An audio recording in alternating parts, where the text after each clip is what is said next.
In the morning, prior to the taping that you will see in a few minutes, Brother Winpisinger dedicated some Polish solidarity posters in the city of Kenosha at its museum, spoke to the group, and spent some time talking with followers and interested people after it.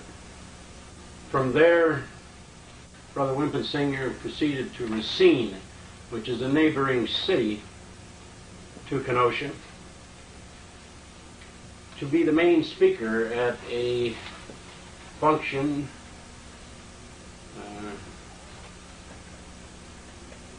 of the Racine Labor Press. They were celebrating their 40th anniversary. And part of this film or tape will show his, bring to you his speech. Immediately preceding that particular luncheon and speech, however, Brother Winpisinger was interviewed by Roger Bybee, who was the editor of the Racine Labor Press, and they discussed many subjects of interest, and they will be part of this tape here today. So what you will see is a taping of the interview with Roger Bybee, editor, taping of Brother Winpisinger's speech at the luncheon honoring their 40th anniversary of the Racine Labor Press, and one other item that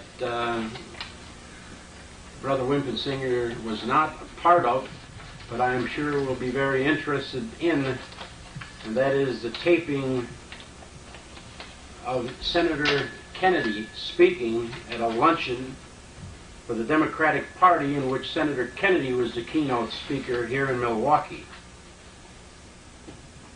The gathering, through Kennedy's name, was an outstanding success. It was a sellout and a tremendous fundraiser for the state of Wisconsin's Democratic Party.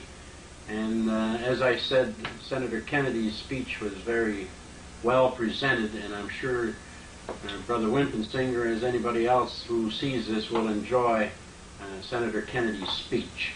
And with that, I think we'll proceed to the interview with Roger. Okay. Wimpy, you've been doing quite a lot of traveling around the country and talking to your members, and in the last election, according to what the commercial media tells, quite a few union members voted for Reagan and believed in his programs. What are you hearing now as you go around the country in terms of what people have to say about the president's economics program? Well, I think it's fair to say that the overwhelming preponderance of workers are very disenchanted and are relearning a lesson that we should have been able to learn from history, really. Because notwithstanding all of the protestations about supply-side economics being a new program, it really isn't. It's the same old thing that's been tried throughout human history, literally. And last tried on the grand scale that it is right now in this country by Harding, Coolidge, and Hoover. And most Americans don't have to think too hard to remember what the aftermath of that was. And it's trickle-down economics with a tuxedo on, pure and simple. And most people are very turned off by it right now. Well, do you think people in the union movement are getting ready to take some kind of effective action against Reaganomics? You read things like the Wall Street Journal, the corporate leaders say that they're surprised at the relative lack of protest against Reaganomics. Well, so am I, frankly. I guess Solidarity Day 2 will tell us, and that's Election Day next November. And there's nothing automatic about it. There are a lot of things that mitigate against the workers winning a major victory in the political arena, because there's such a paucity of worker candidates, number one. The Democratic Party long ago came to the conclusion that it didn't have to have worker candidates. They could get all the other kind, and do. And I'm uncertain in my own mind as to whether or not the workers are at this point strong enough to greatly influence who are going to be the Democrat standard bearers in the political arena. And that means that we got our work cut out for us, purely and simply. And I'll be talking a good deal this evening to your audience about why I don't think it's an easy job and what I think the consequences are. On balance, I would say that the Democratic Party probably right now is getting its last chance in terms of the confidence of America's workers to faithfully represent them politically. And if they don't deliver on the promise, then I think we'll have to seriously consider putting a political organization in the field that will be the champion of the worker, will be the workers' political party in effect, and articulate their aims and aspirations in the political arena from now on. That's an enormously difficult job, of course, and require an enormous amount of work and dedication. But for my part, I'm keeping my options open, my powder dry, and if we have to do it, I'll guarantee I'll be right in the front ranks of it, because I'm fed up with being led down the primrose path, as it were. What do you think about the recent developments in the Democratic Party, the emergence of so-called neoliberal wing of the Democratic Party, people like Gephardt, Timothy Worth, and others like that? Do you think that there's any hope for workers in what those people have to say? Well, they haven't been tested under battle conditions yet either. So far, it's primarily rhetoric. And there's an internal debate raging in the Democratic Party right now, and how they resolve that, if they do, will, I think, point as to how effective we're going to be in the next election. The last several months now, when the Democratic caucus has met, they have split right down the center on the issue of whether or not they ought to sit out this congressional session and in essence, vote their convictions, but not go into any great debates trying to carry the president's hot for him along the way. And the other half of them believing that now is the time that the congressional Democrats must construct a so-called alternative and go to the people with it, 1982. And it's that kind of madness that just drives me crazy sometimes. You go try to tell Terry Dolan about the virtues of positive campaigns, about alternatives, and he'll laugh at you because he's made a career out of being negative and simply beating the blazes out of the enemy. The Democrats will never learn to sit back and do what the enemy does to them when they're in. And that's beat up on them every day, every day, every day, every day, beat up on them for their programs and their deeds. They'd rather sit around, construct alternatives, try to be what they like to call responsible, and thereby conduct an auction on the enemy's programs and get blamed for them if they don't work. The only way you keep the people's eyes on the target nowadays is to let the president have his program. He was elected to float it. Let him have his program. Vote against it as a Democrat, but that means he'll win. And let the people assess his program. They can't assess it if we keep trying to water it down or make it more constructive all the time. And after all, 1972 is not the sweepstakes anyway. Or 1982, I should say. 1984 is the sweepstakes. And after this year's elections would be the time that the Democrats ought to sit down and develop a well-thought-out alternative that has the potential to be cohesive and bind the country together and get the country back on the track, start rebuilding America, as it were. What are some of the elements of that alternative program that you'd like to see? Well, number one, rebuilding the nation's cities. I see plenty of empty spaces in this city that I bet were occupied by buildings in the not too distant past, productive facilities, no doubt, and build some rapid transit systems so people get to working back. And if we're ever going to address our energy future intelligently, we'll have to have them. I think we need to develop a fair trade policy to replace the so-called free trade that we're the victims of. I think we need to put in place a national health service to get away from being one of the last two countries in the world, in the industrialized free world at least, that doesn't have one. And most of the other kind of countries have them too. And we need to have a fair tax policy God knows the insanity that we're on now, robs the federal treasury in favor of the rich. And most Americans haven't realized yet that David Stockman really was seized with a moment of truthfulness when he wrote those famous words, or when he spoke the famous words that were written about. And when he said it was a Trojan horse, the whole program's a Trojan horse for the rich, and it is. And we need to pursue some energy alternatives to prepare for the day when the fossil fuels run out. We need some clean, safe, renewable alternatives. And all of those things that I call God's work. What's that? Well, try once for all to get over the single biggest weakness that I think the so-called free market has, so-called free enterprise system. It's shown a unique inability throughout its history to match idle minds and hands with needed tasks for the benefit of people. And if we could just finally recognize once and for all that free enterprise doesn't really exist anyway in modern America, and get on with doing God's work by doing things for people, putting idle hands to work doing it, then we will have a leg up on rebuilding our country, reasserting our place in the world. Okay, now President Reagan and David Stockman would say that the trickle-down economics, what they prefer to call now supply-side economics, is designed to do that private investment can be encouraged by a whole variety of incentives to invest. And what alternative would you offer to that vision in terms of investment? Who should control that? Well, the people ought to control it. In a modern democracy like this,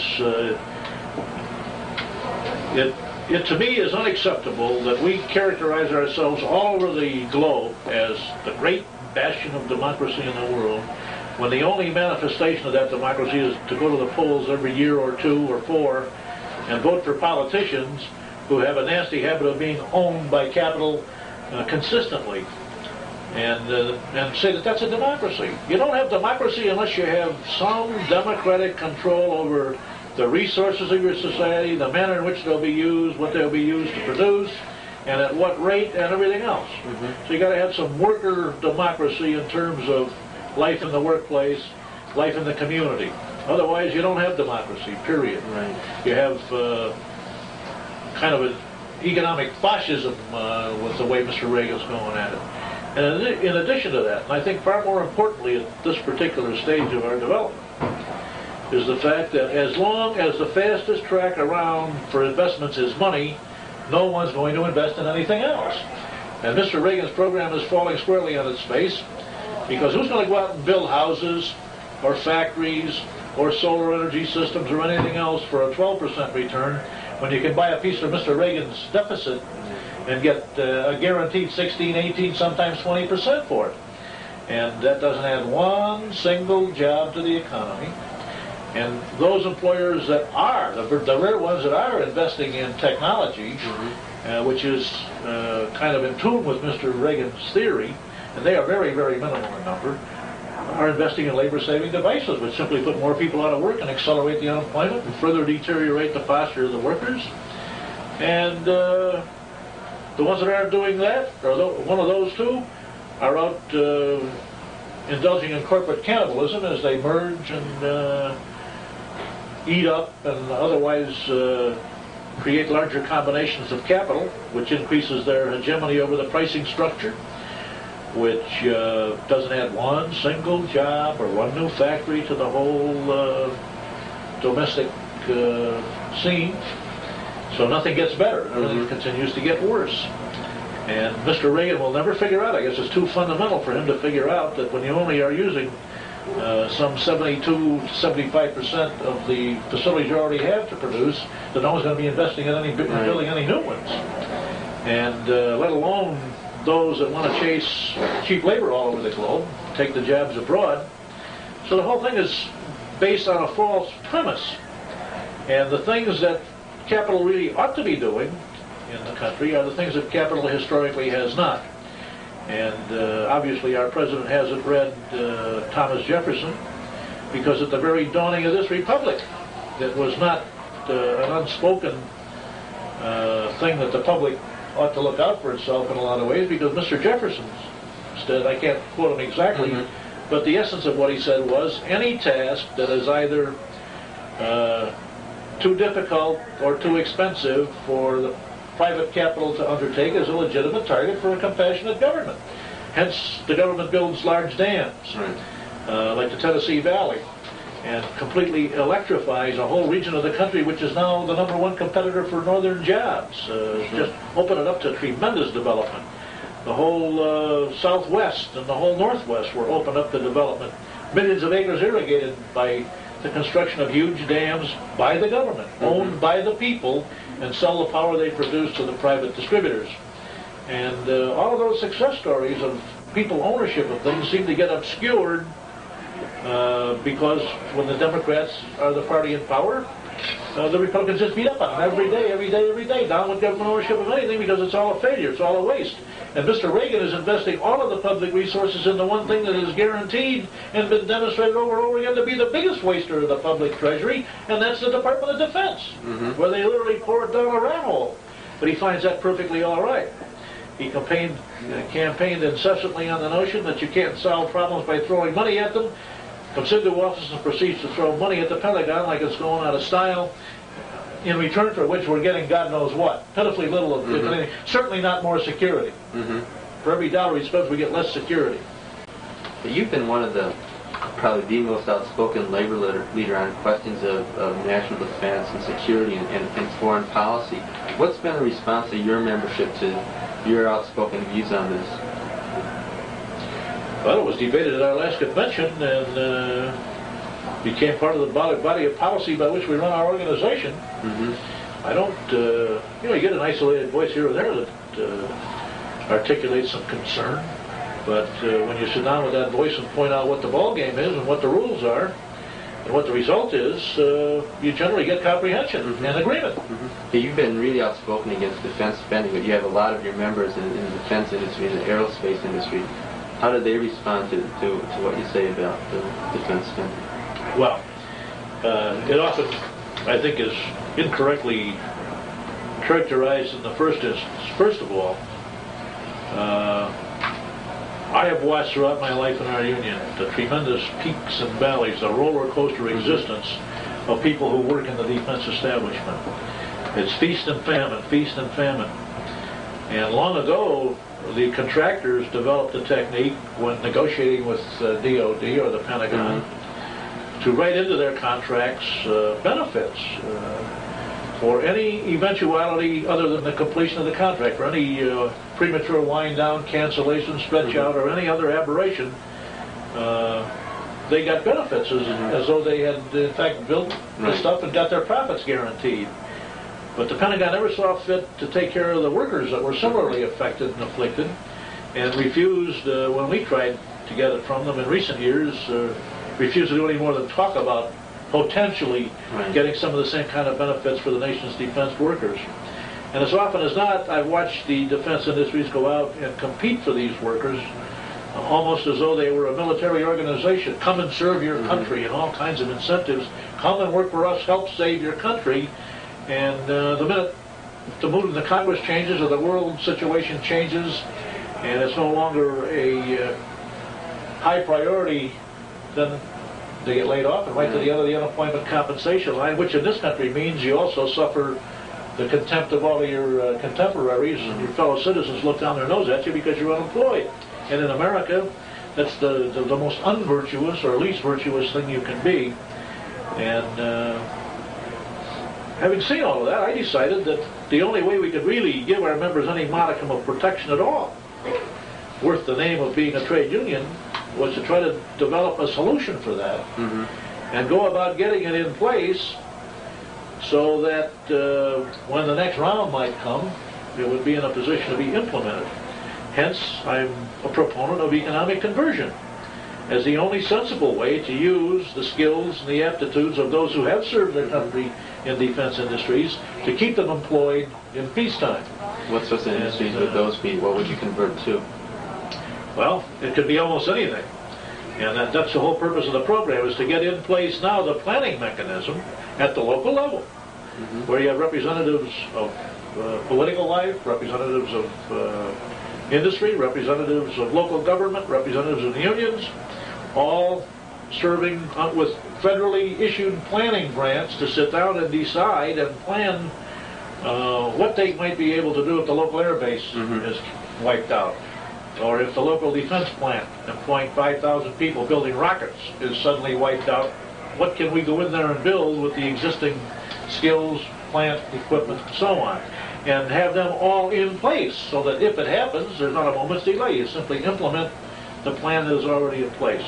That takes money, planning grants and so on, which I think is a wise and good investment by the government. When our members, when we first began this, of course, many of them didn't understand what we were driving at.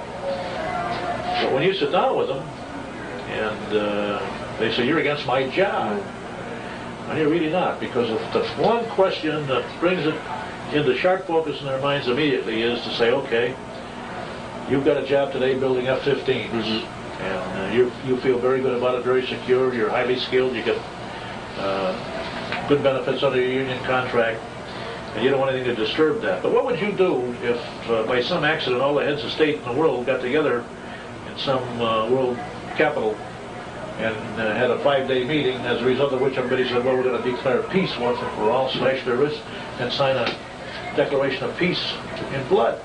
I said, where would you be then? Exactly. And don't you think it's wise for your union to plan for that eventuality, whether it comes about as because of a declaration of peace, a reduction in world tensions, a change in the political climate, or a cessation of the bellicose posture by current administration, where they want to missile rattle our way through or world diplomacy. So that's the genesis of it, and when people understand what it is we're driving at, then there's a good deal more acceptance. I don't think anyone can argue with the concept, and it's the implementation that commands our energy, because it takes grants by the government to do. Beyond that, I am absolutely fundamentally opposed to the inordinate waste that's inherent in defense programs. Stockman himself, again, had seized with a moment of truth, told the American people the facts, that there's at least $30 billion to $60 billion a year wasted by DOD. Now that would go a long way toward balancing some of the deficits we've had in recent times. And I think the American people ought to heed that and insist. If we're going to insist on the welfare cheats being responsible for the economic ills of the country and vote in this crowd we've got now as a result of that phenomenon, then they ought to be just as interested in waste in defense, and they ought to be interested in all of those things that are built that don't have anything to do with our defense, that simply enrich defense contractors. They ought to be more interested in the kinds of implements that we build and how they relate to our posture in the world, whether or not they are needed, whether or not they are worth the money we invest in them. And I was never so astounded as I was a week ago today. I happened to be in Arizona, pick up the Sunday morning Arizona Republic, and a feature article on the front page by Barry Goldwater, and you'd have swore to God that it was Bill Winpisinger talking. And I immediately ran out and looked at my hole card, because if anyone ever said to me I would be on the same line as Barry Goldwater, I got to look at my hole card. I figure something's wrong. But even he has gotten up to here with it. Now, he's the chairman of a key Senate committee.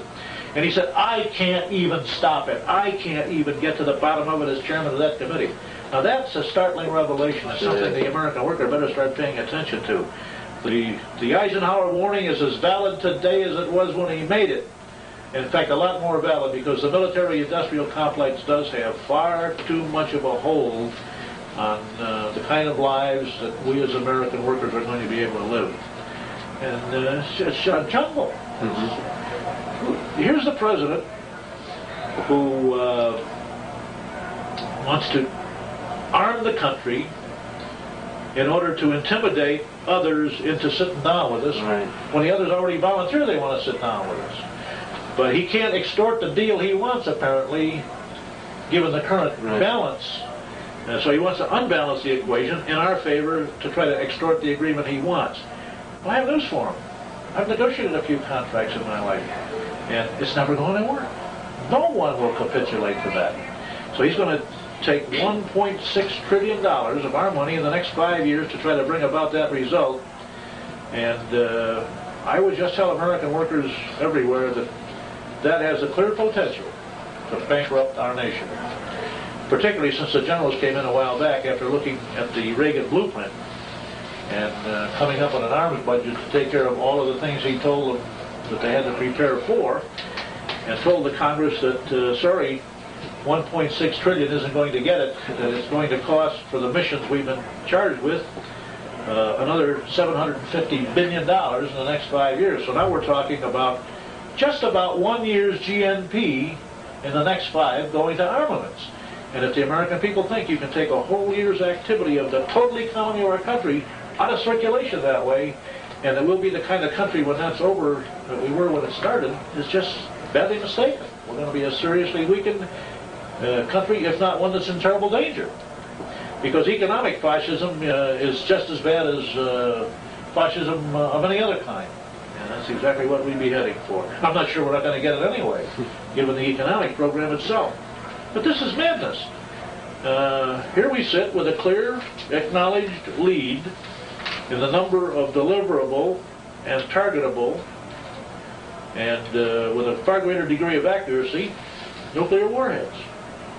And yet, and he says there are a lot of other weaknesses in our defense perimeter for which we must prepare, which we must overcome. Okay, I can assure you that any other weaknesses in our defense perimeter can be overcome at a fraction of the cost that he wants to spend. And where is all of the major expenditure going?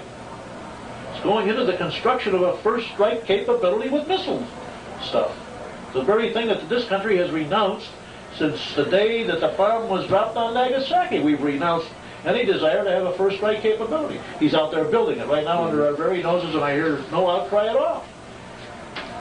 How can you justify on any other basis the MX? They say $100 billion. Remember, defense contracts have a habit of doubling in cost from the start to the finish. So you're talking about $200 billion of our money to build an unneeded, redundant, superfluous weapon system that has only one thing to it, and that's to carry missiles. Talking about building a B-1 bomber, $50 billion, so I'll say $100 billion we're going to spend now for 50 of those things.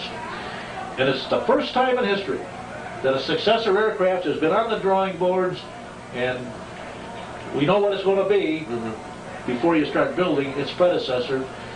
The B-1 successor is already in blueprints, and they know the B-1's only going to be on station for 5 years. Is it worth the resources of this country to the tune of $100 billion to build 50 of those things for 5 years? I don't think it is, when I look around and see all the other things we can do with it. And what's it for? To carry missiles, nothing else, no other purpose. Carry missiles. And on it goes. Let me, I'm sorry, go ahead. Admiral Rickover is probably far more eminent authority on it than I am, and he had some nice words to tell the Congress when he recently retired.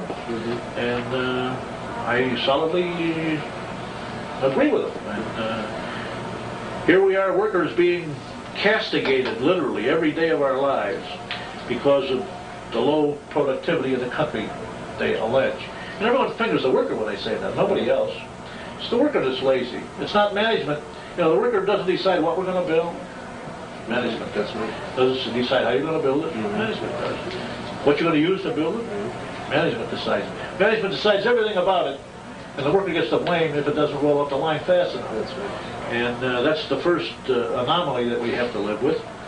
And here at a time when we have to depend on ingenuity, the development of new processes, and new methodology, we put the greatest brain drain in the history of the country on the private sector by putting all the money in the military, and all the brains follow it. All the scientists, engineers, and technicians wind up in the military industries, and they expect private industry then to be able to innovate with nobody there doing it. And it just deteriorates the fortunes of the country right across the board. All of the competition for all of your scarce metals. That the private industry needs to build many of the things they have to build today. The price goes sky high because they're bidding against the military to get them. And the military has unlimited money, so they get them. The private sector is starved, and more products go down the drain. More incentives are created for employers to move overseas. Get out of here. It's a vicious circle, and workers have to understand that. And I never get as distressed as I was on Solidarity Day when I overheard a steel worker from Pittsburgh make the remark that he's for Reagan and he's for the this outrageous defense program because he never again wants his country to be a sissy. And he was talking about the Iranian hostage situation. American workers are going to have to get a vastly better understanding of the modern world and the kind of interconnected relationship among countries that has to exist to have a peaceful modern world, and get off of this notion that the United States of America is number uno and has to be the gorilla out there beating his chest all the time saying, I'm it. It's not only terribly expensive, it gets you the degradation of the rest of the world who look down on you for being that way, number one, not the least of which is the Central American people at the moment.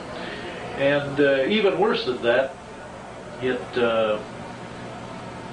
just turns everybody around the world off when you try to assume that posture and tell everybody that you're the custodian of peace in the next breath. They simply don't believe it. That's a bellicose posture, and it also requires the premise that there is such a thing as a winnable war, a winnable nuclear war, if you will, and that's the most preposterous proposition of them all. I think that America would have asked himself, if we start off shooting a tactical missile out of a tank gun on a battlefield abroad, a nuclear missile, the enemy shoots back with one slightly bigger, and we shoot back with the next bigger one, and they shoot back with their next bigger one, and pretty soon we got the cruise missiles going. He has to ask himself, at what point is he willing to entertain surrender to avoid the red button being pushed when they all go? Right. Is any American going to say, we will surrender? Or have the crazy notion that any other nation of the world is weaker than we so that they will surrender out of the threat that we'll mash the red button? I don't think that's realistic. I don't think it's in the cards. And that means any nuclear war is not over until somebody either surrenders or they shoot the best thing they got, and if that's not good enough, you're out of business. Right. And by doing exactly that, we have the potential to extinguish life on this planet. Right. And I think the American worker's got to understand that and get his head on straight that our country is no longer number one in anything, except one thing.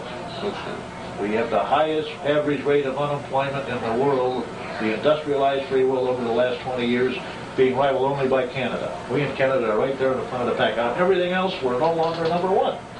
I'm going to be talking about that tonight. So if we're not number one in anything else, why do we get all eaten up with the notion that we got to be number one militarily? The two are just simply outrageous. I'd like to ask you in connection with this whole problem of unemployment, one problem that workers around here in the Racine area, Milwaukee, Kenosha, have been really distressed by is the whole problem of runaway shops and planned closings. It seems that each week seems to bring the announcement of a new one. And workers, even if their plant isn't being closed, are faced with threats that their plant will be closed every time they go to the bargaining table. How can workers begin to stand up against that kind of threat? How do they cope with that? They elect some politicians and will do something about it. Either that or occupy the plants.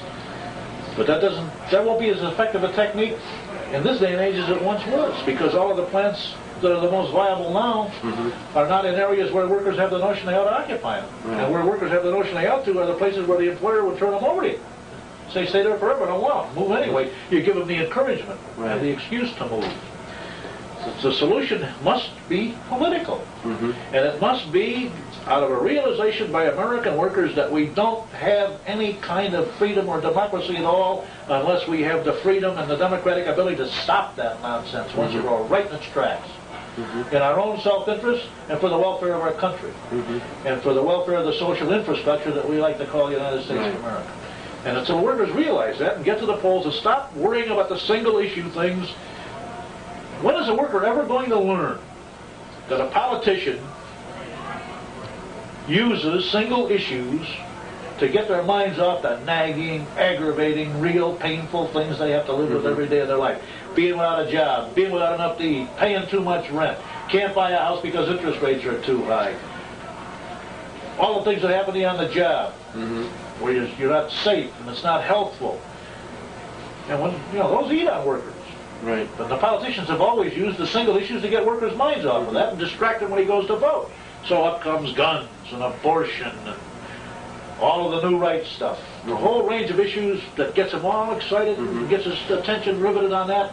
And he winds up being robbed of his vitality and his viability as an economic entity because he got too wrapped up in a single issue. And they should never overlook that one of the biggest single issues that the politicians always trot out in trying economic times is exactly what Mr. Reagan has done. They set up the chant, the Russians are coming, the Russians are coming, the Russians are coming. Well, I've been around a long time now, and I keep looking. I haven't seen them yet. As a matter of fact, I see them with more problems per square inch than the United States has got. They don't have a handle on Poland yet, and they can't even handle Afghanistan. They got their own Vietnam albatross with Afghanistan. What are we doing all this worrying about? What are we blowing our minds about? They've got problems just as we have as a nation. And they can spend themselves into bankruptcy too on armaments. All we have to do is let them. And it's like giving out enough rope, let them hang themselves. And the Russian people will address their political system finally to get an answer. And we ought not be helping them. And every time that chant goes up, I see the American workers, all of them are endowed with a full measure of patriotism in their stomachs. And that chant makes that patriotism move up. Boy, their chest comes out, and they snap to attention. And they salute Old Glory. And all the while they're standing there rigidly locked in a salute out of an honest-to-God concern for their nation. Their pockets are being picked by the government and the politicians that are against them. They're going to have to learn that and understand it. And learn to look at their bread and determine that side on which the butter appears. Stop worrying about welfare cheats, because that was everybody's crusade when they voted the last time. Welfare was responsible for the economic ills of the country. I hope they know now how fallacious that reasoning was. But it was because the Republicans every day beat on it, and beat on it, and beat on it. So we ought to be beating every day now on their economic program, and pointing out to workers that if they thought the social cost of welfare was too high to pay, they got to now address the social cost of what this guy's doing, and whether being out of work or not is worth it. It's as simple as that. Okay, in terms of doing that, in terms of addressing the real problems of working people, how do you think the labor movement can do that at a time when it's facing declining membership relative to the growth of the workforce and a lot of other problems? How does the labor movement revitalize itself right now? What are the key tasks? The same way labor was born and grew up and prospered and went through a decline in the country. And that's get up every morning and go to work. Reassume a crusading spirit and get out there and talk to people. Make it a crusade every minute of our lives and everything we do. That and only that is going to bring it about. Right. Anything else is going to be too little. American workers for a long time refused even to discuss it at the dinner table with their own family, so their kids grow up ignorant of what it's like to work with their hands in a dirty, rotten, filthy industrial place. Their parents are dedicated to doing something for them so they never have to do it, but a lot of them wind up doing it anyway. And enter the workforce completely unenlightened as to what unions and the workers that made them up in times gone by had to sacrifice and put up with to create what we have today. And that's unforgivable. And we can't permit another ignorant generation to grow up in a country where labor's contributions to this society are concerned. I speak in schools all the time. And I'll tell you, the kids today are abominably ignorant about the labor movement and what it's contributed to America. Just abysmally ignorant. And it drives me up a lot. I raise constant cane with the guidance counselors and the instructors because they're simply not teaching them. The guidance counselors steer them away from jobs where unions exist even, because we're the unwashed still in that context. I think it's time to stand up and say, by God, I am an American, I am free, and I am a worker, and I'm glad that I've got some rights. One of the interesting things that the machinists are doing is that whole TV monitoring program to look at the image of workers as portrayed on TV. And what sorts of things have been coming up in the studies that the union has been doing? Well, very simply, same thing that happens in school. If you look at television in this country, in the entertainment portion, prime time, network for the most part, unions are non-existent, invisible. Period. A kid could grow up with a TV tube as his #1 educator, and it probably is in most cases. They don't even know a union exists because they're never mentioned, they're never part of the plot, they're never any focus or make any valuable contribution to the program, with rare exceptions. And almost without exception, when it does appear as part of the plot, it's in a fashion in which the institution is denigrated. Its participants are denigrated either by sex or some other kind of discrimination. And thus, whatever image there is a negative image as a result of those portrayals. And they bear no relationship at all to real life in this country. This is my biggest problem with TV. It simply isn't the real world. So we're teaching youngsters from the time they can barely crawl to rivet their attention on that thing, become the #1 educational influence in their lives, and bring them up to be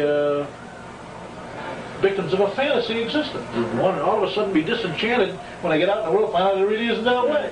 Small wonder you see drug abuse and alcohol abuse on the rise and everything.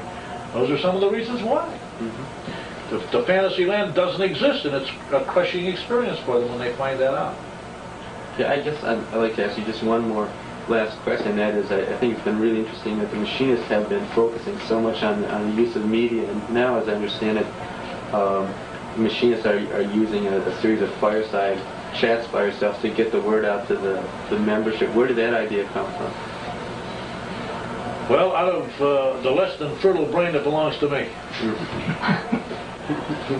All we needed was the resources, and our members were good enough to provide those in our convention in 1980. And we spent a good deal of time getting the balance of our program in order. And I had made up my mind that whenever the time was right and we had our other obligations fulfilled, we would give that a try as another way to try to communicate with the grassroots of our union. And that's what it's really all about.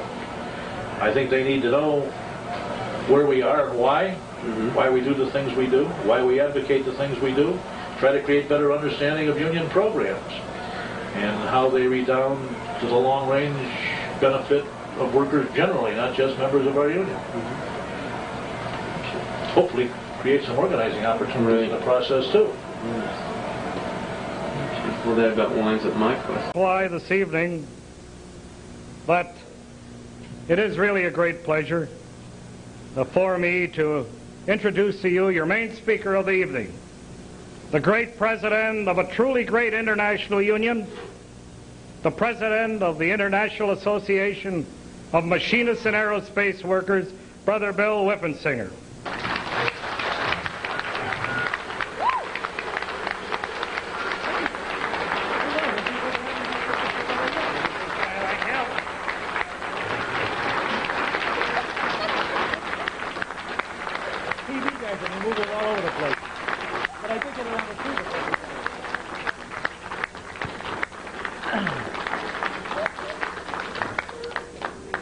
Well, thank you very much, you, Ralph, for an overly generous introduction, and I'll share with all of you what I said to Ralph as I walked up. If we keep working at it together, people like he and I, and there are literally hundreds of thousands of folks just like us in both of our unions, we'll get this together one of these days and be bigger, better, and stronger. And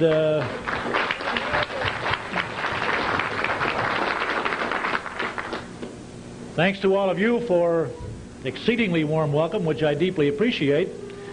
Thanks to you, Roger, for your remarks earlier and your kind words. And let me just say that had you not carried on in the fashion in which you have, the lofty traditions of Racine Labor News, I wouldn't be here. I am here because all of you have done your part with one hell of a production which tries mightily to inform American workers, and there's no loftier calling. So I like to do my part.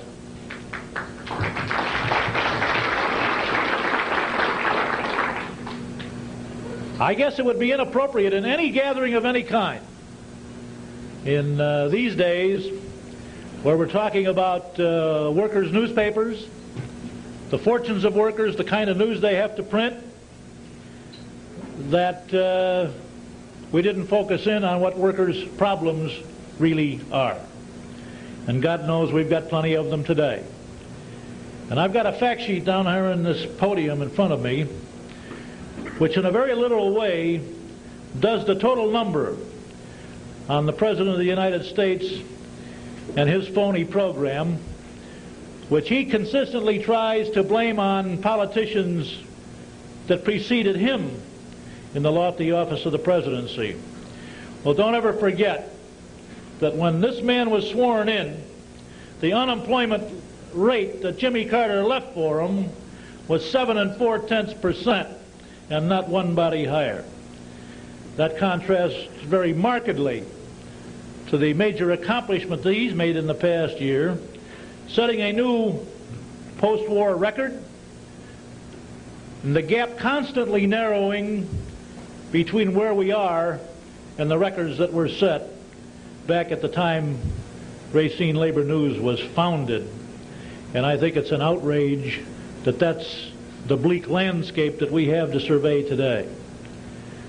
And too little, I think, goes said about what unemployment actually does in this country.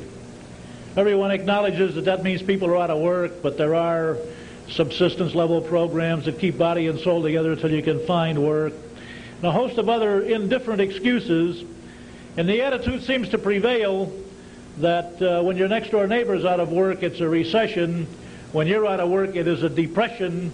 And I can tell you that those who are out of work face a depression. But how many times does this president remind us that for each 1% of the American workers who are without a job, the federal treasury is denied somewhere between $20 and $24 billion. And that's the welfare payments that cost to support them, along with the contempt that Americans vent on recipients of welfare, as well as the lost tax revenues that don't go into the federal treasury. And if we could reduce the unemployment, and it never occurs to our president, that if we could reduce that unemployment a couple of points very quickly, it would go a long way towards solving the problem of his huge, nearly record-setting deficit. And it also goes too often unrecognized, in my judgment, that unemployment does a hell of a lot of other things to the American dream and the American conscience, including others. It kills. Unemployment actually kills. Each 1% increase in that misery index means that there's a 5 7/10% increase in homicides, a 4 1/10% increase in suicides, a 4% increase in prison admissions, and a 1.9% increase in the overall mortality rate in the country. And those are empirical facts from research made by Johns Hopkins University. And no one has yet been able to figure out how you measure some of the other outfallings, like robberies, thefts, burglaries, muggings, assaults, and so on, which are rising incrementally all over the country. All the while that people go unemployed, the fastest rising increment of personal income in the country happens to be receipts from interest. All of those who lend money at interest were the beneficiaries between 1980 and 81 of a 26% increase in that increment of their income. And if any of you have looked at your pay stubs lately, I think you can really quickly see that that beats hell out of wage increases in the same year by about 3 to 1. Interest receivers is the hottest game in town, and it's gone up dramatically since the trickle-down scheme of our president was put in place.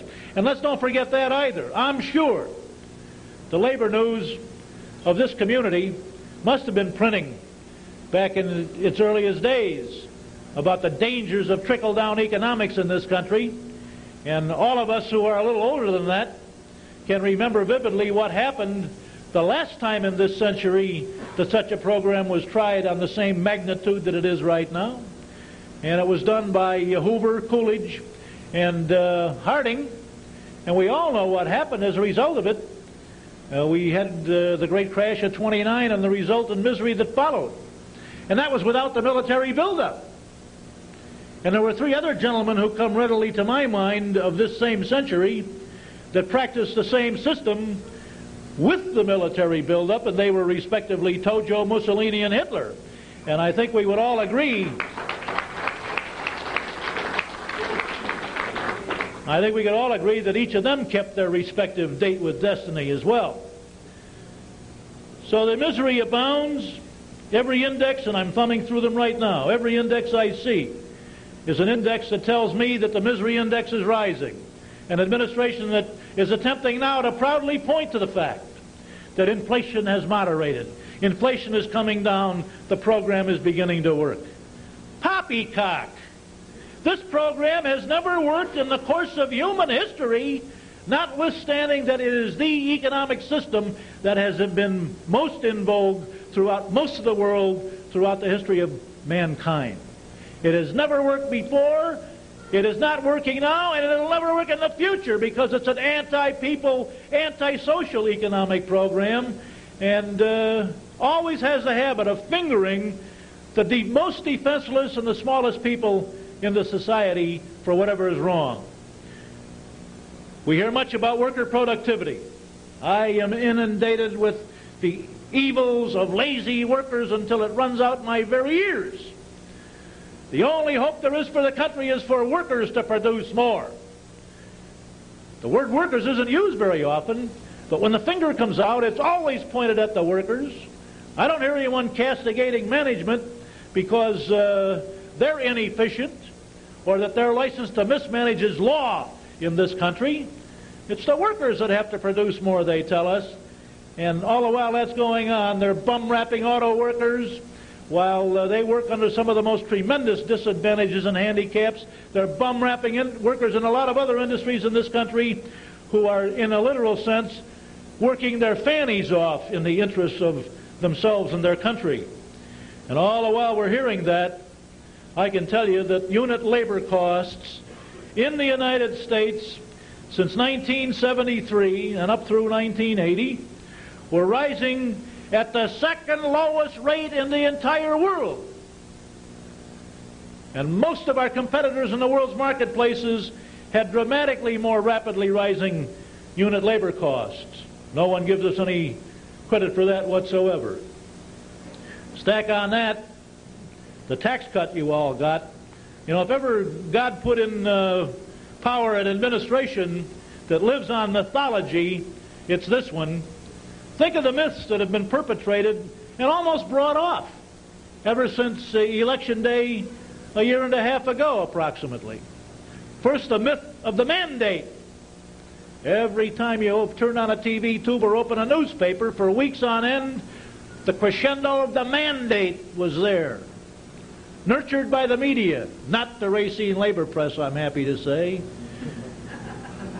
An assumption by this man that he was given a mandate by barely more than half of the eligible voters of the country.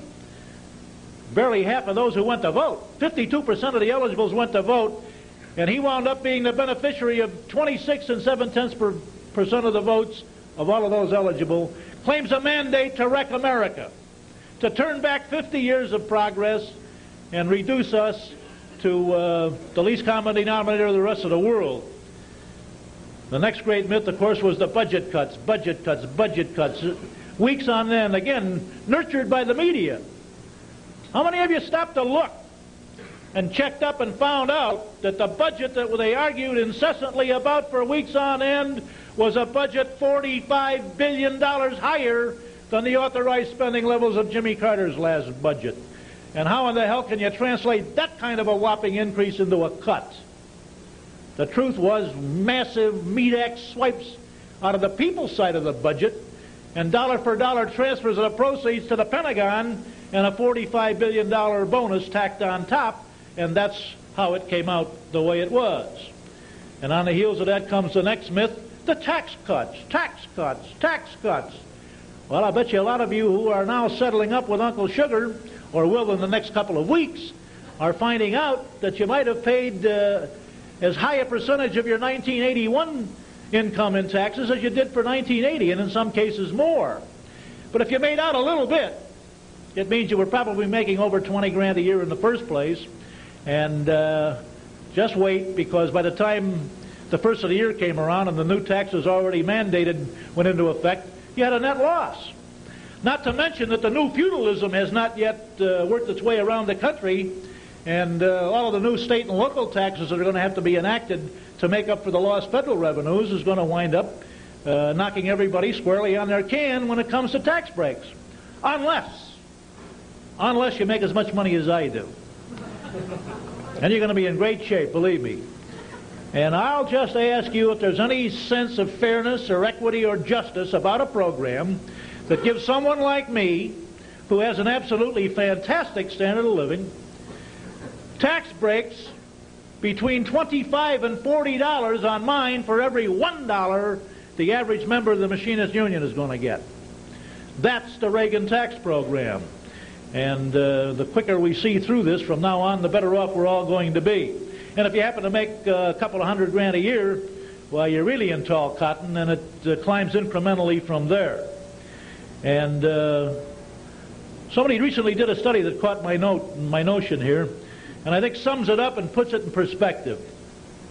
They took income groups, divided the nation into 4 income groups, and then subtracted out the budget cuts and how much you saved in taxes because of those, and again I'll put budget cuts in quotes, and then the effect of the tax cuts on those income groups, and it winds up with a net effect factor, which is either a plus or a minus. And here's the way it goes. If you made $11,500 or less, you got $9.1 billion of relief from the budget cuts, and you lost $9.1 million because of the budget cuts. You got tax cuts of $1.1 million, so you had a net effect factor of minus 8. If you made between 11.5 and 22.9, you got 15.5 billions, out of the budget for your income group. You got tax savings of 4.7, so you wound up with a net effect factor of minus 10.8. 22.9 to 47.8. On the budget cuts, 10.1 billion. Tax cuts, 10.7 billion. So you wind up with a net effect factor of plus 0.6. And from $47,800 a year on up, on the budget cuts, the factor was 2.8 billion. Tax cuts, 12 billion, or a net effect factor of 9 plus 2, or 9.2. So that tells you who got the relief, and it tells you exactly why most Americans should not have ignored it when the good director of the budget was seized with a moment of honesty, the pangs of honesty burning in his rotten little heart. And Mr. Stockman told everyone front and center that the whole program was a Trojan horse for the rich. And so it is, without question. And all of that going on at a time when Americans are being asked to be patriotic, to preserve the national honor, to spend all your money on Pentagon taxes, on the basis that we have to defend our position of being number one in the world. And I watch workers hoodwinked all the time.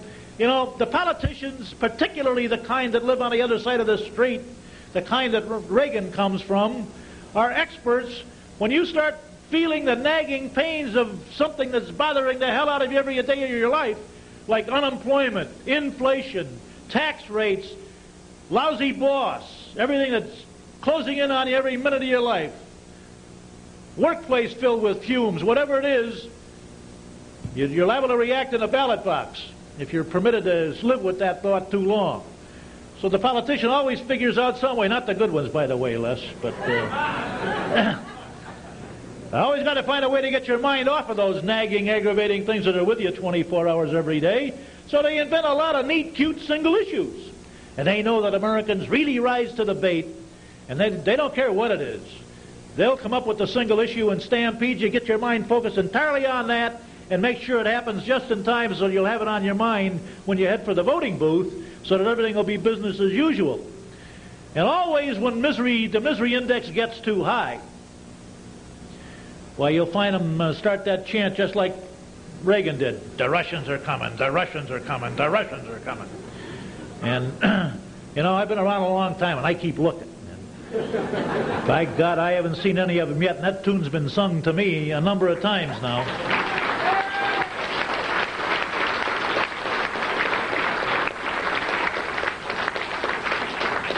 And I guess on balance, realistically, they've got more problems per square inch than we have. So I don't know what the hell we're doing all the worrying about. Be that as it may, every American is endowed at birth with a full measure of good old-fashioned red, white, and blue patriotism down here in his gut. And the minute that chant goes up, it pushes right up into his chest, and it comes out, and he's very prone to come to attention and snappily salute Old Glory. And when a politician gets them in that posture and freezes them there for a little while, they systematically pick our pockets while we're standing there. And that's exactly what this president is doing.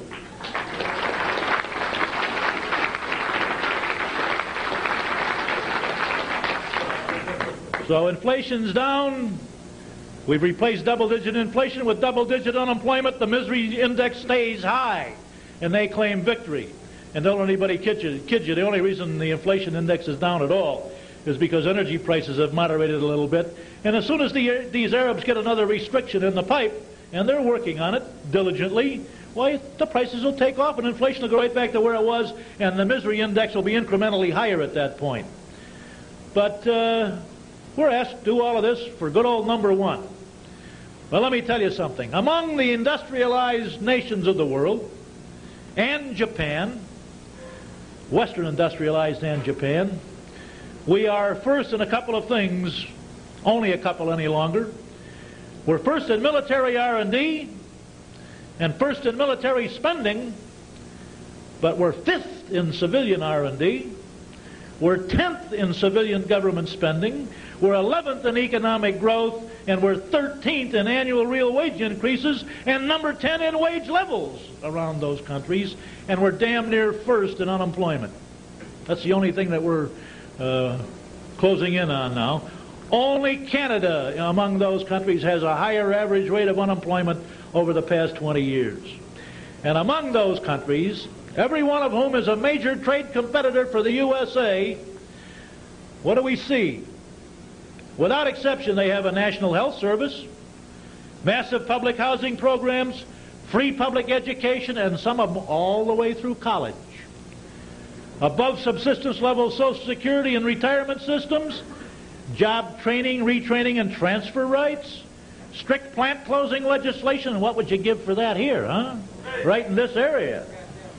Stricter environmental protection and pollution laws, contrary to the popular opinion, higher corporate taxes, lower interest rates, less inflation, and in every case, a lot stronger trade union movements right down the line. They also have what is always portrayed to me as the communist czar's plot. They have economic planning and seem to be doing well with it.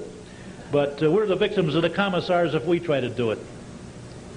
So I guess on balance you could come right down after looking at all of the misery index and ask ourselves exactly what President Reagan asked the electorate during his campaign. Are you better off than you were 1 year ago? And I know damn well what the answer is. If there's anybody in here who is, leave. Because I'll tell you, they won't belong here.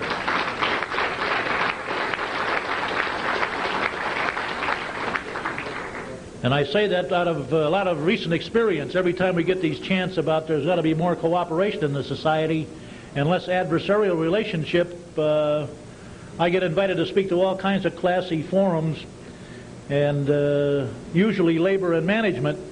And it always constrains me to begin my presentation with, well, for those of you from the trade union movement, good evening, brothers and sisters.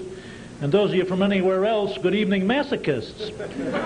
Because anybody that would spend their money to buy a dinner ticket who's not in the trade union movement to come and hear me knows that they're spending their money to get insulted, and they love it. That's why I say that here, leave. We don't need you. So we head for an election this year. And a lot of sages are intimating that we stand on the threshold of some sweeping victories, and that maybe once again we can establish our dear Democratic Party in power, at least in the federal Congress. Some are now even making rosy predictions about cleaning up on the Senate. And I'll tell you, I don't share all that rosy optimism, because I think there are a number of things around that cloud the bejesus out of our chances. Not the least of which is, up until very recently, the extremely passive participation by congressional Democrats in an economic debate whose terms, parameters, and dimensions have been largely determined by the Republican Party. And that's not exactly a new phenomenon either, because for a long time now, in my humble judgment, the power to define the political agenda in this country, no matter which party was in power, was held by the Republicans. It was done during Democrat administrations, particularly the recent unlamented Jimmy Carter time. And the jury is very much out in our country as it relates to the intellects and the concepts of our kind. Everyone here and everyone you represent. Because it seems to me clear that workers don't yet see the full message and the full import of what's happening to us, because they went to the polls in overwhelming numbers, I'm told. I don't think it was quite that bad. But clearly, a lot of workers in this country reached a conclusion in the last campaign that welfare was the cause of the economic mess that the country was in, and therefore the social cost of welfare was an unconscionable one to them, and they decided to do something about that and elect a guy who was anti-welfare, as though that was going to solve the problem. Well, I'm not sure enough of them are satisfied yet that they find the abuses of the corporations in not paying their fair share to run our government and the escape of the wealthy from meaningful taxation is a tolerable situation. So we need to campaign a little bit and begin tuning up some minds and some intellects. And the principal reason for that, the principal reason there's still some ambivalence in the minds of workers, is because of money. Pure, simple, green stuff.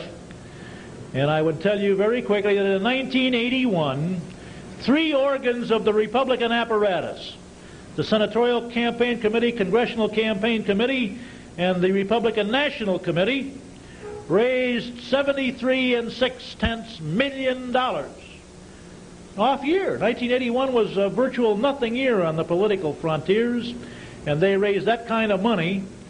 And during the same year, I can tell you that our party raised $9.9 million, so that we're outspent before the opening gong of anything by a ratio of 8 to 1. And that doesn't count any of the money in the same year that was funneled into the so-called independent political action committees, the non-candidate committees, and God knows how much Terry Dolan and his crowd were the beneficiaries of, and you all must have heard of Terry by now. He runs NICPAC down there, the National Conservative Political Action Committee. Sick pack, I call them, because they really are.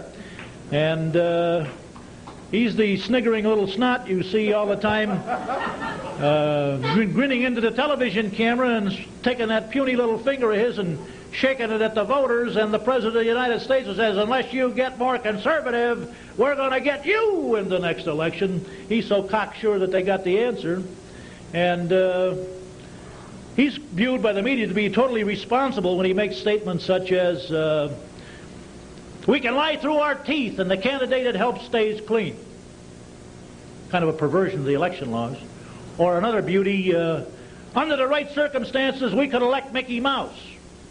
Well, I got news for Mr. Dolan and Sickpack. They're right on both scores. They do lie through their teeth, and they did elect Mickey Mouse.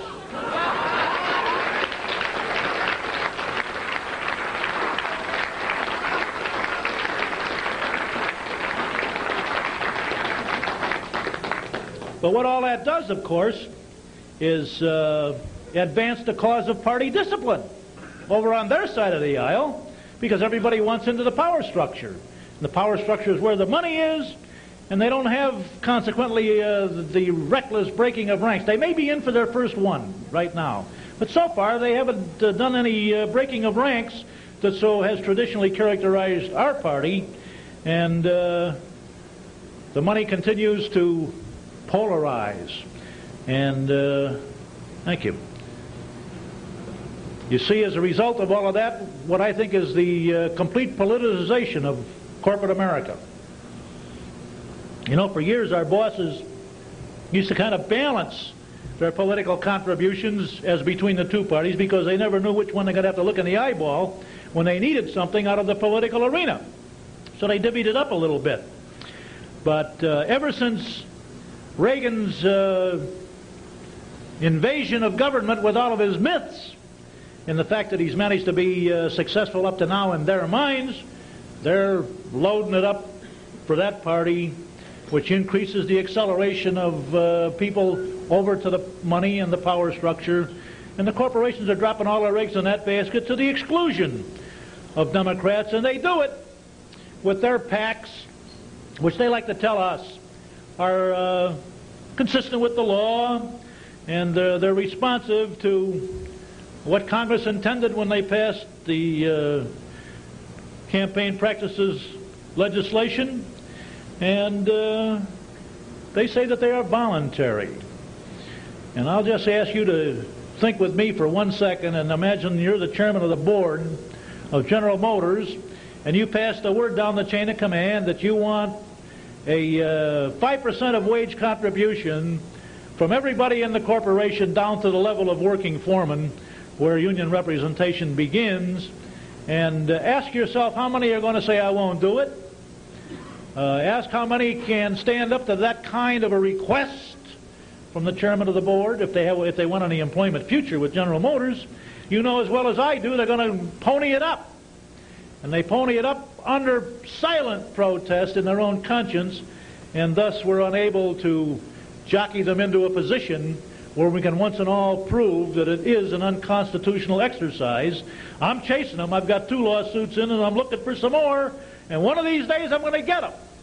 And when we do, the Supreme Court, by the time some of them die, at least that are there now, will rule that the American people don't have to be subjected to that kind of abuse of corporate power. But anyway, with all of the loose change lying around the corporate boardrooms now as a result of their income tax having been repealed last year, there's going to be quite an acceleration of the money they've got. And it shouldn't go without saying that money also is the thing that takes care of establishing the parameters of the public debate.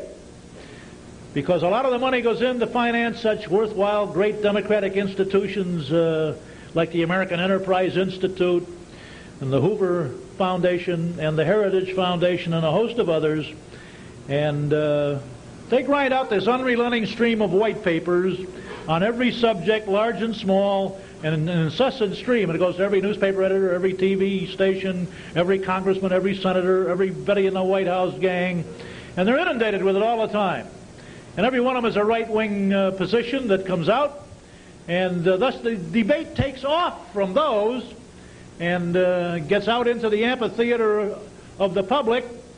And the very moment anyone shows up that wants to relate to that issue from outside of the parameters that they want to establish, he is radical, he is communist, he is the victim of some foreign ideology, and he's not American, and he's not in the mainstream, so you got to get rid of him. And thus the parameters remain intact, and it's a subtle sort of McCarthyism that we live through again. So it's their program that's always out in the front. And what keeps it there? What makes it possible? The TV tube. Pure and simple. TV lends itself to money like nothing else that we've ever seen. And it is exactly what has wound up giving we Democrats so much trouble.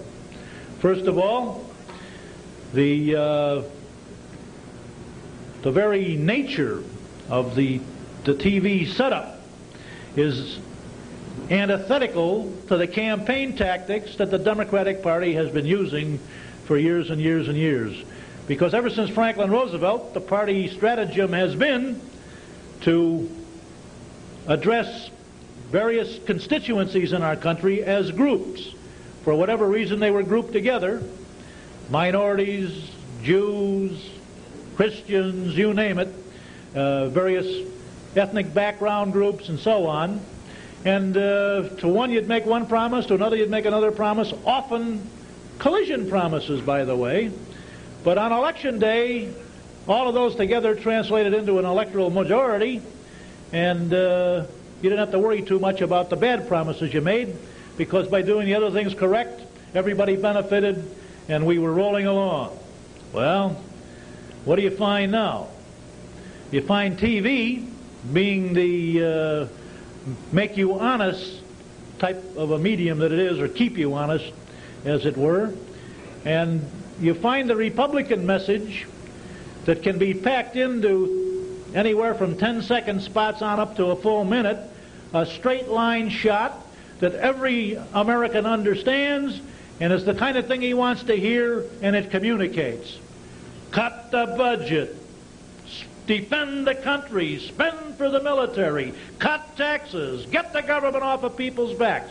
Those are straight-line, punchy messages that get out there, and unfortunately are influencing the hell out of a lot of workers. Meanwhile, there's nothing for which we stand. How do you say that I want a country that has opportunity for everybody and has a government with a little compassion in its heart so that opportunity is preserved? Very difficult to put that into a TV message that gets into the parlor and gets into somebody's gut as rapidly as stop spending, catch the welfare cheats, etc. ad infinitum.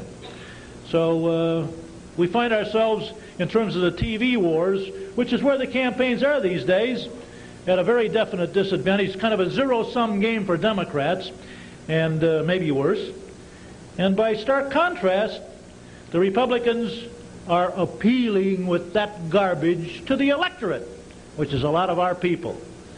Well, what it does, the TV has the net effect, in my opinion, of turning the Democratic Party and its constituency into kind of a cacophony of voices, sound and fury that signifies nothing, and the other side is ramming it in there straight line and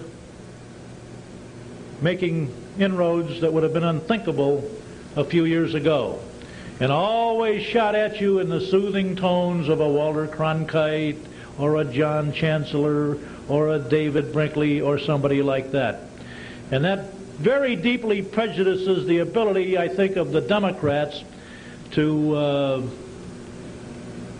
develop any cohesive, bind together kind of a strategy, which, and whether it's left, right, or center, by the way, and thereby get out into the electoral arena in anywhere near the shape we used to be before Jimmy Carter dealt us some mortal blows. And I think during the 1970s, our party had two tremendous chances to seize that and take it away from the enemy once and for all, and they were both blown. And they were, respectively, the one that was most interesting to us, of course, labor law reform. And the other was election day registration, which would have put a lot more Democrats at the polling place to put their X's where they properly belong in the interests of us and our country. And they both failed, as you well know. And why? Maybe you can remember. A very, very confused, lukewarm mushball by the name of Jimmy Carter. That's why they failed. And that's the dimensions of our last problem. It's called the Southern problem. And when we can't get their allegiance because they're supposed to be Democrats to behave in the Congress, then the Speaker tries to bribe them, so he winds up putting Phil Gramm from Texas over there on the Budget Committee, and he winds up enacting Reagan's program. And this guy Hance, is it, Les? He winds up over there on the Ways and Means Committee to move the Reagan tax cuts. Both Democrats. So I hope Tip O'Neill has learned you can't bribe anybody into loyalty. Either they have it or they don't. And it's going to be intensely difficult for the Democratic Party to develop any kind of a commanded loyalty procedure. I just don't see it in the cards. You have to depend on them to run as, be elected as, and perform as Democrats, and if they don't, there's pitifully little you can do about it, except try to identify them as Republicans in the future and beat the socks off of them. But that is the inherent long-term problem of the South, and as a result of that entire picture, and I haven't hit all the details by any means, I think we see some real problems out there ahead, notwithstanding the misery index being where it is. Because right now, the Republican image, or up until the last couple of weeks, the Republican image of harmony and togetherness that they've managed to preserve is a hell of a lot more translatable and projectionable to the American voters than the discord that has always troubled the Democrats. And that doesn't do anything to settle down on one side or the other this dichotomy of belief among our people. I still don't know whether or not they're satisfied that the social cost of doing away with welfare is a cost that they're willing to pay. Is being out of a job worth it, in effect, to make sure that some welfare cheat doesn't succeed? I suggest to you that the country can afford some welfare cheaters, but it cannot afford unemployed workers. And our people have got to understand that.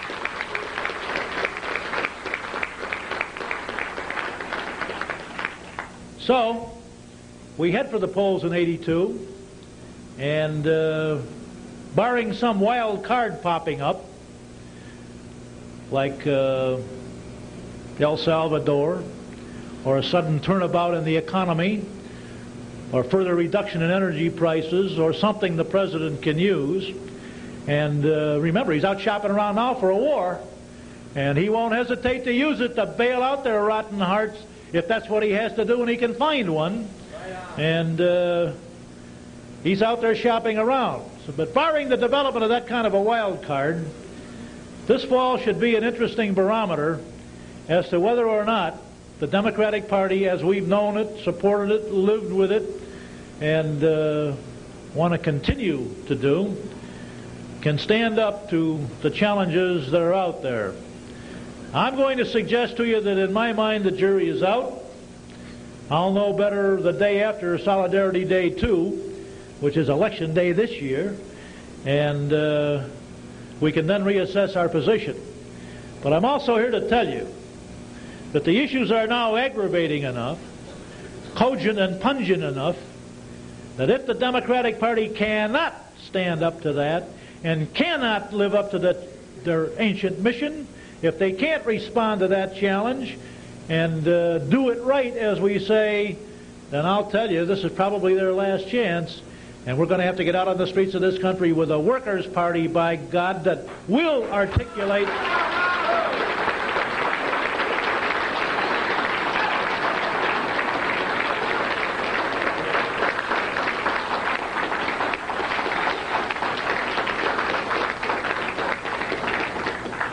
and that'll be an institution that will faithfully articulate the aims and the aspirations of America's workers, and for a change, put their views front and center as we try to go about building something that will really, finally produce democracy in the United States of America.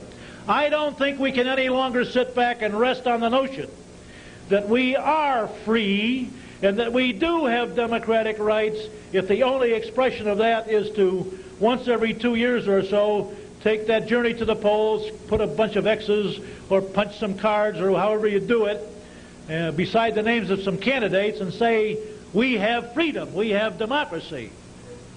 Hogwash, by God, we don't until all of us together as a nation, and particularly as workers, have some voice in how this country is going to address the critical challenges of the 21st century, excuse me. Are we going to have a voice in the investment decisions that are made? Who's going going to own America's wealth? How is it going to be used? And who's going to benefit from its use? Those are the challenges that are out there.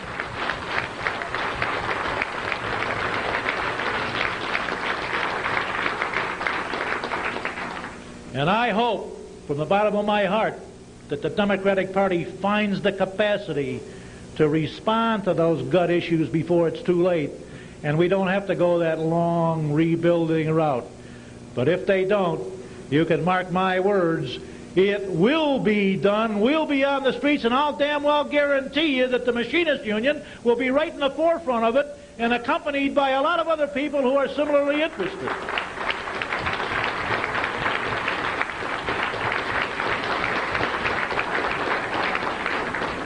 Whichever way it comes out, we should wind up being the winners, and the charge, the lofty charge of the Racine Labor News will have been fulfilled.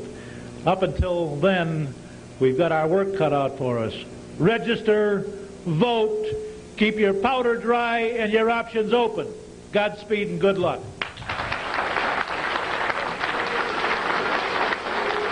Say what a pleasure it is to be with a senator who understands that a strong national defense does not mean more and more gold-plated weapon systems. My friend, your distinguished Senator Bill Proxmire.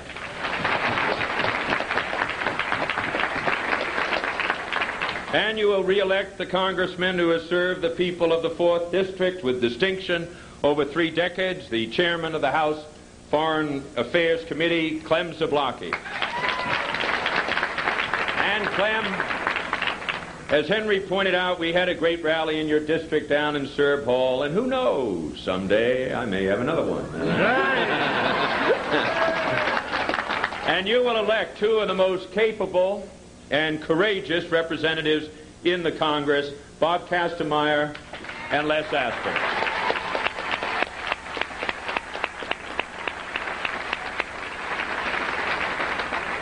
And you will elect a new Democratic governor who won't wear red vest.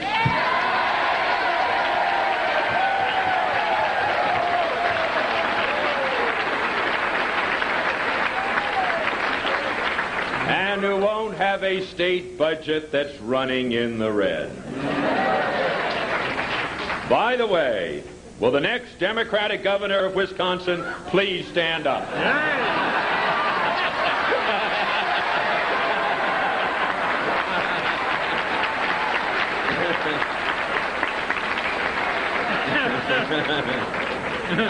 Well, I know there are a number of announced or potential candidates here at the head table. Marty Schreiber and Jim Wood and Tony Earl and, of course, Pat Lucy, who's been a close friend of my family's for many years. All good Democrats, and any one of them will be a great governor for Wisconsin. Belle Phillips, let me point out you have a better Secretary of State in Madison than we have in Washington, D.C.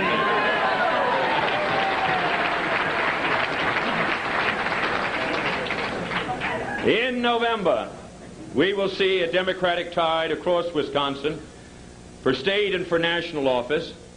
But there is one man and one of the best members in the history of Congress and one of my best friends who is not running this year, that absolutely superb progressive leader, Henry Royce.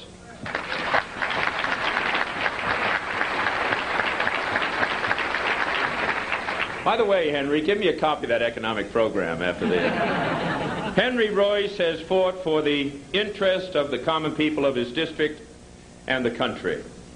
Sometimes he has not been a favorite on Wall Street, but for many years he has been the favorite son of Wisconsin.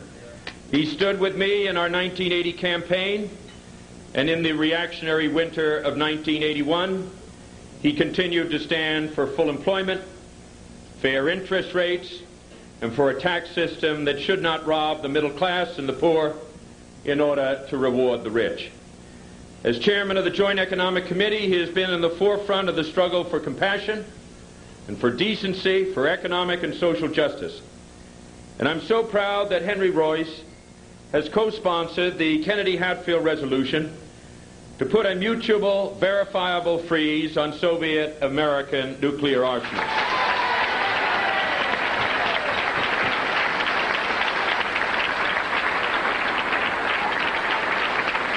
Henry Royce knows that when the two superpowers possess the equivalent of 1 million Hiroshima bombs, 4 tons of TNT for every man, woman, and child living on this planet, that it is time to say enough is enough.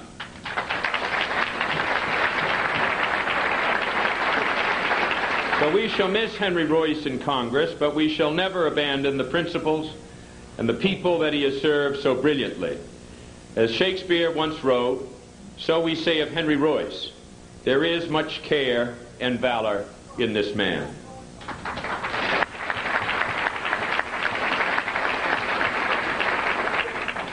I've come here this evening to speak with you about the future of our country and our economy. But at the outset, I want to discuss 2 areas of foreign policy that are of immediate and fundamental concern. First, I reject the perilous policy of military escalation that the administration is undertaking in El Salvador. The only real hope for peace in that country is a negotiated settlement. And unless the Reagan administration is prepared to support such negotiations, and unless the government of El Salvador is prepared to engage in them in good faith, the Congress should cut off all further military aid.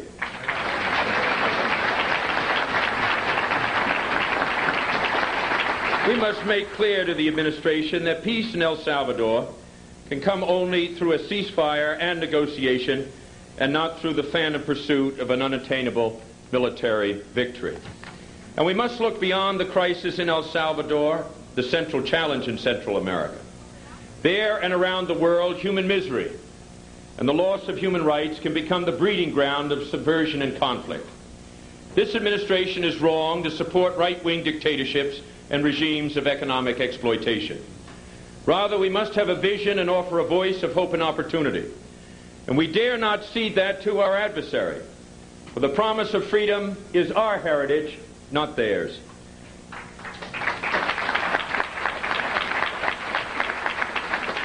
The nation that once gave Latin America an alliance for progress must never join in an alliance for oppression. At long last, once more, let us move America away from standing on the wrong side of history, and let us stand instead, abroad as well as at home, for the ideal of liberty and justice for all.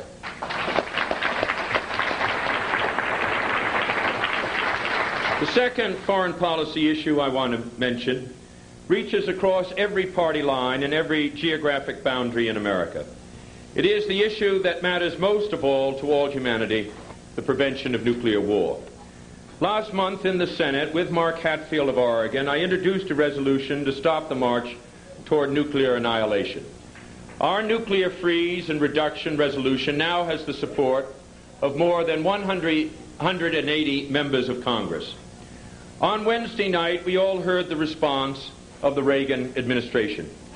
At his press conference, the president said, in effect, that we have to build more nuclear bombs in order to reduce the number of nuclear bombs.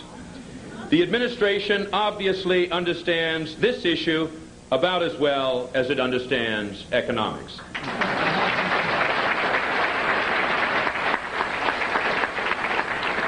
The Reagan approach is nothing more or less than voodoo arms control, which says that we must have more in order to have less.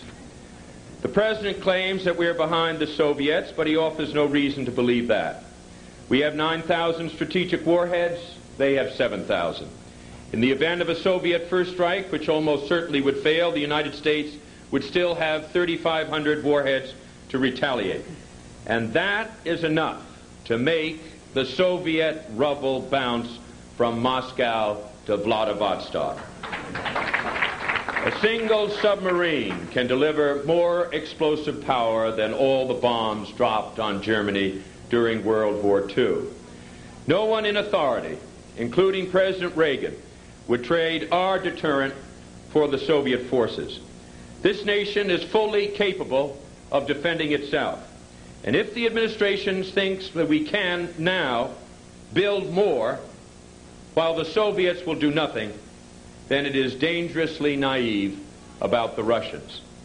The President has also suggested that our freeze proposal does not go far enough because it does not seek reductions as well. Obviously, he has not even read our resolution, which specifically asks for major reductions in the existing arsenals of nuclear destruction. Instead of piling overkill on overkill, why not start with a freeze? The President may say we do not go far enough, but today the administration is going nowhere on arms control. They have a weapons policy, but what they need most of all is a peace policy.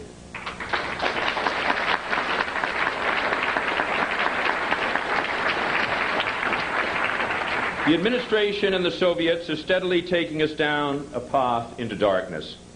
Recently, the administration has been demanding more and more for civil defense. They are discussing the evacuation of our major cities, which would give the Soviets many days of warning about a possible attack. What are the Soviets supposed to think when their spy satellites see streams of cars crawling along the highways from South Milwaukee, St. Francis, and Fox Point, heading for northern Wisconsin? I wish the administration would spend less time preparing for a nuclear war and more time preventing one.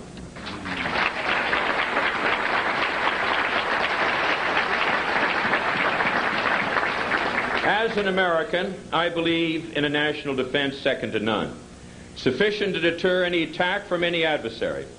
But I also believe that we must preserve and protect a world which is now only a second away from nothingness. On this fundamental matter of survival, the people are ahead of the politicians, and this is their message.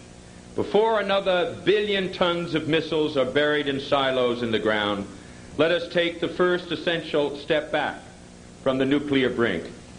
I believe that President Eisenhower's prophecy of long ago will come true in our generation. And I quote, "The people want peace so much that one of these days governments better get out of their way and let them have it." And the people of Wisconsin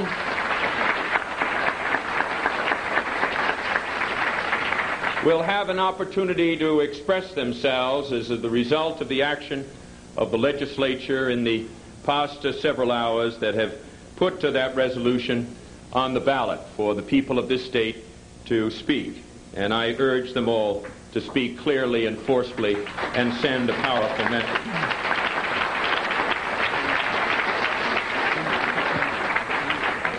And all the other great issues before our country, I believe that it is time when the Democratic Party must also take its stand without equivocation, rationalization, or excuse.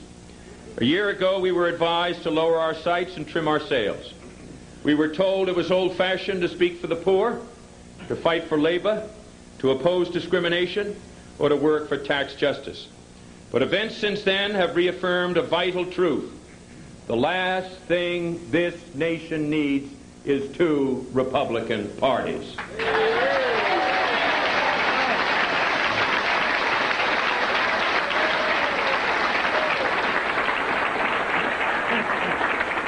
Last year, the Reagan administration saddled America with unfair and unwise tax cuts. I take some satisfaction in the fact I voted against the enormous tax giveaway. Now the administration has discovered that they cannot afford their own policy, so they are seeking to shift the burden of their economic failure to the backs of the states, the cities, the unemployed, the unprivileged majority of our people. In reality, their new federalism of today is nothing more than the old Hooverism of 50 years ago. And I'm tired of talk from the apologists for this administration who believe in rugged individualism, so long as it is rugged on others and comfortable for themselves.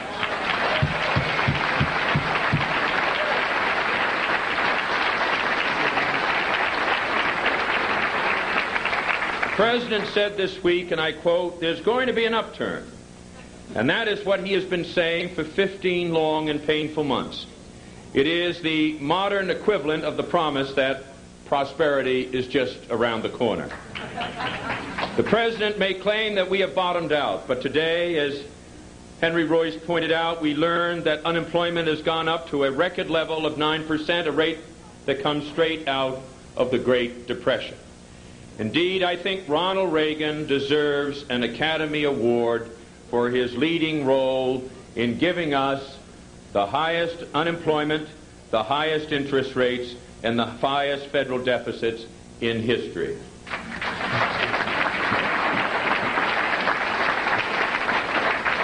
The only real problem is in South Succotash.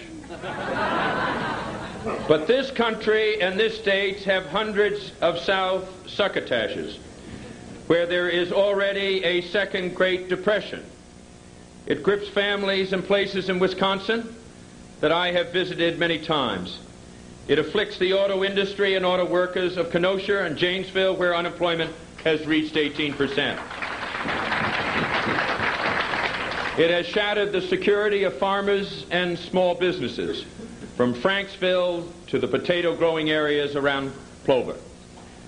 There is absolutely wrong to have interest rate policy which allocates some $60 billion in unproductive mergers of major corporation, but offers only a little credit at incredible cost to farmers, merchants, and young couples hoping to buy a home. Of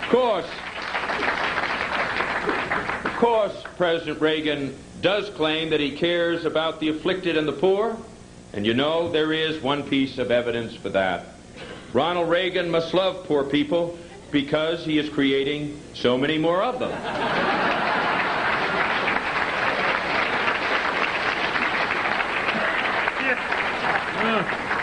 This administration has replaced a tradition of compassion with a standard of greed. They have opened the decade of the 80s by telling only the least among us to ask what they can do for their country.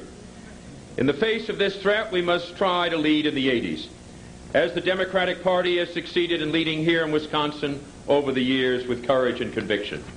Surely we need new ideas and new faces, and our party is fortunate to have them. And surely we need nuances for the problems of the 1980s. But our nuances, whether they are in foreign policy or domestic policy, must be rooted in those fundamental values that this party has been committed to and that our nation has been committed to since its founding, of decency and fairness and equity and the elimination of bigotry and discrimination against the minority of the citizens of this country whose skin is not white, and against the majority of the people of this nation who are women in our society.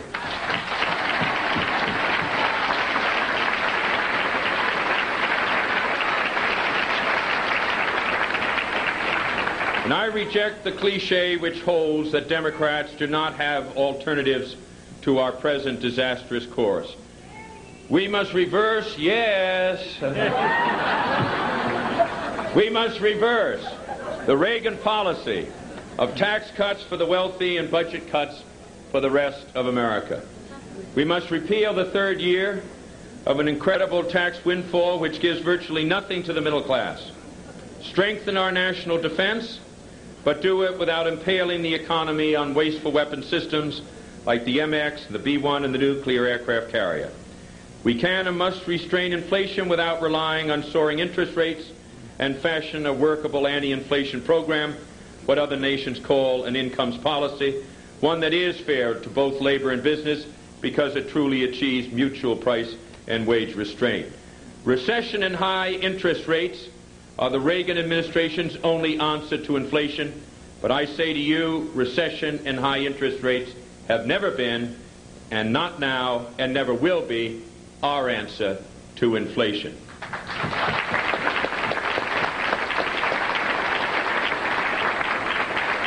And above all else, we can create an industrial policy that provides for the troubled enterprises of the present, automobile industry, steel industry, and promotes new endeavors in the future. America must never become an also-ran in the international economy. This nation had the vision to lift Europe and Japan from the ashes of World War II, and if we can rebuild Japan a generation ago, surely we can revive our own society today so that America will once again become the strongest economy in the world.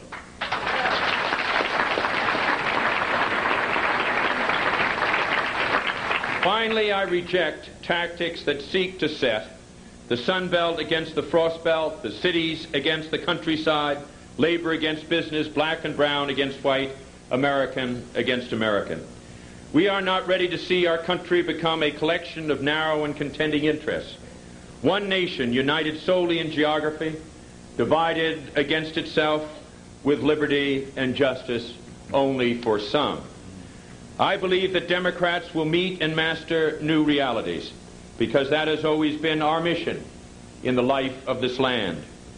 But we also know that innovation without ideals will become merely another failed and flawed political tactic. So I say again, as I did through all the hard days of the past year, rethinking our programs must never become an excuse for retreating from our principles.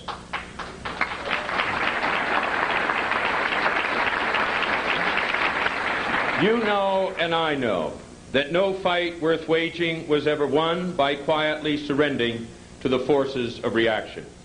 Whether it is in neighborhoods where elderly are fearful of the next assault on Social Security, or whether it is in the inner cities where entire generations are left without help or hope, whether it is among the farmers of Wisconsin or the middle-class families of Milwaukee, there is a struggle on for human rights that demands and deserves the best efforts of us all. In that struggle, I am with you as I have been before, and I am determined that for all those whose cause has always been the democratic commitment, our conscience shall not fail, our convictions shall not tire, our courage shall not dim, our work shall continue until our common dream finally comes true in this land and in the life of all the world. Thank you. Good